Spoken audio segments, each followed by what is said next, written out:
To go online. Comments online, please. Thank you, Chair. We have multiple hands raised in the Zoom. We'll first hear from Heidi Sanborn. Please restate your name and affiliation. Thank you very much. Hello, thank you for taking my comments. My name is Heidi Sanborn. I'm the founding director of the National Stewardship Action Council. And I wanted to make a general couple overview comments on the regulations. Basically, there's three major concerns that we have. One is the delay in the eco-modulation and the cost that that's going to lead. It's already leading to businesses not knowing what's happening and what they should change to. I'm hearing from several businesses that they're going to delay their design changes because of this. So that's very concerning.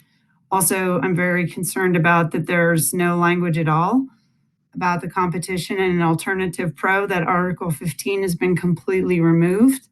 And when Robert said earlier that they don't have a lot of discretion in the regulations, I believe that to be true. And I think that's a lot of discretion to exclude an entire portion of the legislation.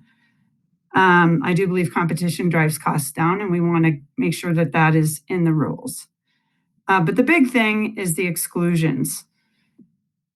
And I don't have a lot of time, so I'm going to just be very as succinct as I can. But I'm very concerned about these exclusions. And I actually this morning, when you started your meeting, was on the phone with an industry veteran of over 40 years of experience in food safety and regulatory compliance. He read the rules in Article 2 and believes that SB 54's Article 2, Section 2 clearly allows exemptions where changes to packaging would create a risk of microbial contamination or compromise the structural integrity, and even those, quote, necessary to protect public health safety, and including but not limited to the standards that prevent the contamination. In his view, that means that certain primary, secondary, and tertiary food packaging, such as cereal boxes protecting inner liners and corrugated cases protecting glass and metal-lidded jars, would justifiably qualify for an exception. What this could mean is that almost everything in a grocery store could apply to be accepted, having a clear exception, which means the program will have a flood of applications. The staff will have a flood of applications to review. I don't know if there's people on staff, and I'd like to know if there's anybody with food safety experience in any of these laws, like the Meat Protection Inspection Act, the Egg Protein Inspection Act, Food Safety Modernization Act, or if you're contracting with experts in this field.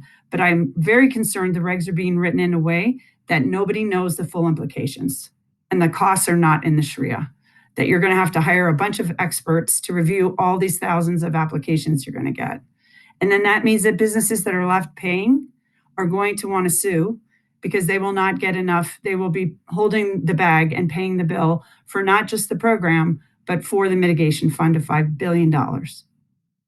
That I was in the room negotiating this bill. I don't think that was the intent. So I'm just wanting everyone to hear this out loud.